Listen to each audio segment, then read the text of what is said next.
இயேசு கிறிஸ்து நாமத்தினாலே இந்த நாளில் உங்களுக்கு வாழ்த்துக்களை தெரிவித்துக் கொள்கிறேன். எப்படி இருக்கீங்க? சந்தோஷமாக இருக்கீங்களா? மகிழ்ச்சியாக இருக்கீங்களா? உங்களை சந்திக்கிறதுல மிகுந்த மகிழ்ச்சி அடைகிறேன். பிறந்த நாளை, திருமண நாளை கொண்டாடுகிற பிள்ளைகளை இயேசுவின் நாமத்தினால் ஆசீர்வதிக்கிறேன். இந்த நாளிலும் நம்முடைய வாழ்க்கையில் அநேக காரியங்களில் குறைவுபட்டவர்களாய் காணப்படுகிறோம். என்னுடைய குறைவு எப்போது நிறைவாக்கப்படும்? எப்போது தேவனுடைய வாழ்க்கையிலே அற்புதத்தை செய்வார்? எப்போது என் பலவீனங்கள் மாறும்? எப்போது என் குடும்பத்தில் இருக்கிற காரியங்கள் அனைத்து நிறைவு பெறும் என்று சொல்லி நீங்கள் ஏக்கத்தோடு காத்திருக்கலாம். எப்போ தான் ஆண்டவர் எங்களுடைய தேவைகளை சந்திப்பார்? எப்போ தான் எங்களுடைய குடும்பத்தில் இருக்கிற தரித்திர நிலமாக மாறும்? எப்போ ஆண்டவர் எங்களை ஆசீர்வதிப்பார்?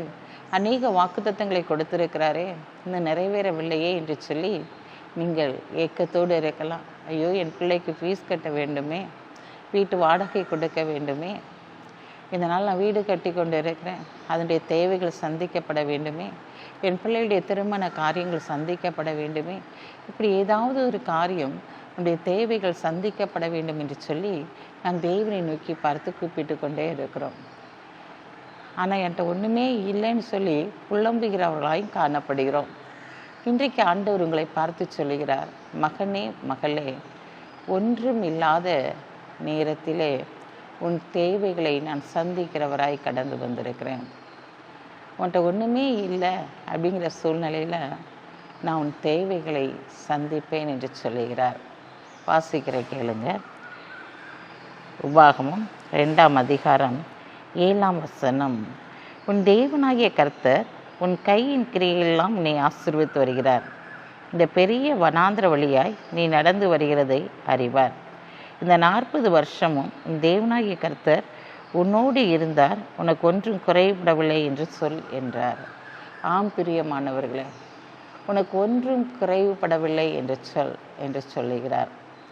உன்னுடைய கையின் கிரியைகளெல்லாம் அவர் ஆசீர்வதித்து வருகிறாராம்.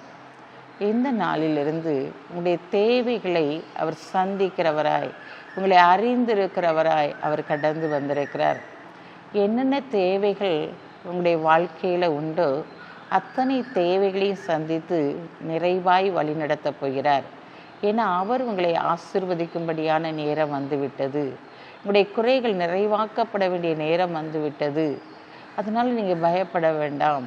பிள்ளையுடைய திருமண காரியத்திற்காக எவ்வளோ பண தேவைகளோ அதை ஆண்டவர் சந்திப்பார். உன் வீடு கட்டுவதற்குரிய தேவைகளை சந்திப்பார்.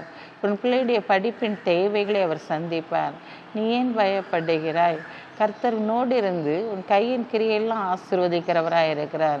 பாருங்களேன், அந்த வனாந்தரத்தில் 40 வருஷம் அவங்களுக்கு உண்றதுக்கு ஆகாரத்தை கொடுத்து அவர்களை நேர்த்தியாய் நடத்தினார். அவருடைய போட்டிருக்க செருப்பு கூட அங்கே தேய்ந்து போகவில்லை என்று சொல்லி பார்க்கிறோம். எப்படிப்பட்ட தேவன் நம்முடைய தேவனாய் இருக்கிறார்! அவர் மனதுருக்கமும் இரக்கமுள்ள தேவனாய் இருக்கிறபடினாலே இந்த நாளில் உங்கள் தேவைகளை அறிந்து அவர் சந்திக்கிறவராய் கடந்து வந்திருக்கிறார். இந்த நாளிலே நீங்கள் விரும்பினதை தேவனுடைய வாழ்க்கையிலே செயல்படுத்த போகிறார்.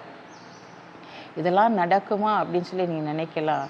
இயற்கைக்கு அப்பாற்பட்ட அதிசயங்களை செய்கிறவர் இன்றைக்கு உங்களை பார்த்து சொல்கிறாரு, ஒன்றும் குறைவுபடவில்லை என்று சொல்லி அப்படிப்பட்ட அற்புதத்தை உங்களுடைய வாழ்க்கையில செய்து அவர் உங்களை கனப்படுத்துவார். கண்களை மூடி ஜெபிப்போம். அன்புள்ள ஆண்டவரே, இந்த நாளுக்காக உமக்கு நன்றி செலுத்துறையா. இந்த நாளிலும் உடைய பிரசன்னத்தின் ஆளுகையினால், உடைய அன்பின் ஆளுகையினால் நீ நிரப்புவீராக சுவாமி. இந்த நாளில் உடைய பிள்ளைகள் ஆண்டவரே என்னென்ன தேவைகளோடு இருக்கிறார்களோ எல்லா தேவைகளையும் சந்தித்து அவர்களை கனப்படுத்தி ஆசீர்வதிங்க. உடைய நாமம் மகிமைப்படும்படியாக அவர்களை சாட்சியாக எடுத்து நிறுத்துங்க.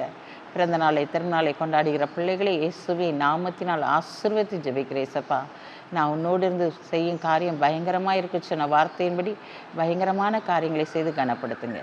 இயேசுவின் நாமத்தில் ஜெபிக்கிற நல்ல பிதாவே, ஆமென்.